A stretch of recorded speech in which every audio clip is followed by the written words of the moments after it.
3 a.m. Las Vegas. The slot machines stop spinning. The room keys go dark.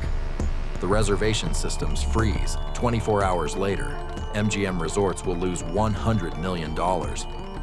And the person responsible isn't a Russian hacker. He's not old enough to legally rent a car. He didn't write a single line of code. He just picked up the phone. What you're about to see is how a teenager in a bedroom brought a $14 billion empire to its knees. No malware, no virus, no exploits, just one phone call. MGM Resorts is more than a casino. It's a machine that never stops moving. The Bellagio, the MGM Grand, Mandalay Bay, the Aria. 500,000 people walking through their doors every night, swiping cards, locking hotel rooms, pulling slot machine handles, ordering room service. Every one of those small moments is a digital transaction. Every transaction runs through the same connected nervous system. In September 2023, that nervous system stopped. Not for an hour, not for a day, for 10 full days. No hurricane, no power failure, no software bug, just a phone call. Here's the part that has every Fortune 500 security team awake at night. The people who did this didn't write a single piece of malware. They didn't crack a single password. Some of them are still in high school. So how did they do it? The group behind the attack has multiple names. Security researchers call them Scattered Spider. The FBI calls them UNC 3944. Microsoft calls them Octo Tempest. But whatever you call them, they share one signature technique. They don't break in. They get invited in. It starts with LinkedIn. The attackers spend days inside the target company's org chart, searching for the right person to impersonate. Usually IT staff, system administrators, or executives. They pull profile photos, job titles, recent posts. They cross-reference everything with data leaked from past breaches. Usernames, partial passwords, security question answers. By the time the phone rings inside MGM, the attacker on the other end already knows everything about the person they're pretending to be.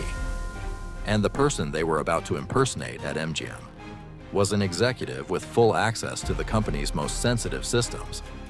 On September 7th, a member of Scattered Spider called MGM's internal IT help desk. They impersonated the MGM employee whose information they had pulled from LinkedIn. They said they had been locked out of their account. The help desk did what help desks are trained to do. They followed their procedure for account recovery. They asked the standard verification questions. The attacker had every answer. Within minutes, the help desk reset the targeted employee's multi-factor authentication. With that single change, the attacker now had a clean key to walk into MGM's internal network from anywhere in the world. The phone call lasted under 10 minutes. There was nothing technically sophisticated about it.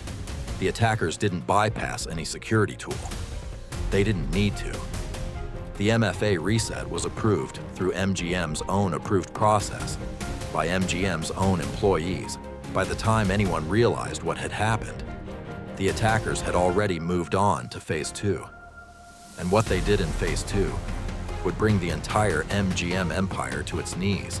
Once inside MGM's network, Scattered Spider didn't smash the door open. They did the opposite. They moved silently for several days. They mapped the systems. They identified the most critical infrastructure, the systems that ran the slot machines, the systems that controlled the room keys, the systems that managed reservations. Then, on September 10th, they made their move. They deployed ransomware from a known operator called ALPHV, also known as Black Cat. The ransomware locked down MGM's systems and demanded payment in cryptocurrency. For the first time in MGM Resorts history, the company shut down most of its digital infrastructure. Hotel guests couldn't use their room keys. Slot machines went offline. Restaurants stopped taking digital payments. The MGM Grand was reduced to handing out paper room keys at the front desk and accepting cash. And the consequences for MGM, for its customers, and for the rest of the casino industry would last far longer than the outage itself. MGM's outage lasted 10 days. 10 days of disrupted operations across the entire Las Vegas portfolio. The company reported in its October 2023 SEC filing that the incident cost them $100 million in lost revenue and recovery expenses. But the deeper damage was harder to count. Personal data from millions of MGM customers was stolen during the attack. Names, contact information, dates of birth, driver's license numbers. Some customers had their social security numbers exposed. The class action lawsuits started filing within weeks. MGM made a choice that surprised many in the industry. They refused to pay the ransom. Caesars Entertainment, which had been hit by the same group just 1 month earlier, had reportedly paid out around $15 million. MGM held the line. They rebuilt their systems instead. It took longer. It cost more. But they sent a message. It would take the FBI months to figure out exactly who was behind the attack. And what they found shocked even seasoned investigators.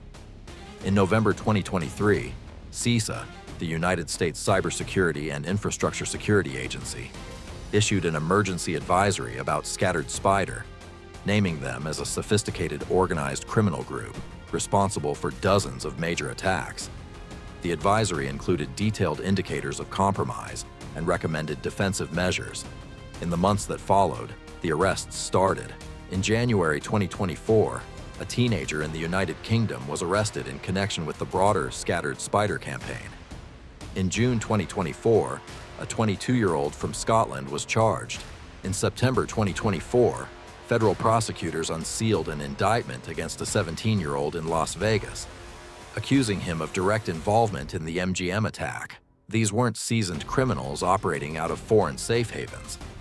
They were young men, native English speakers, embedded in online communities like The Calm, a sprawling Discord and Telegram subculture where teenagers had been graduating from minor cybercrime to 9-figure heists. So here's the part most people miss about this story. The part that has every Fortune 500 security team awake at night. MGM's defenses weren't bad. They had multi-factor authentication. They had identity management systems. They had a security operations center. What they didn't have was a process at the help desk that could survive a really good phone call. This is the part that ought to scare anyone running a large organization. Scattered Spider didn't beat MGM's technology. They beat MGM's people, not by tricking employees into clicking malicious links, but by getting employees to follow procedure. The fix isn't more tools.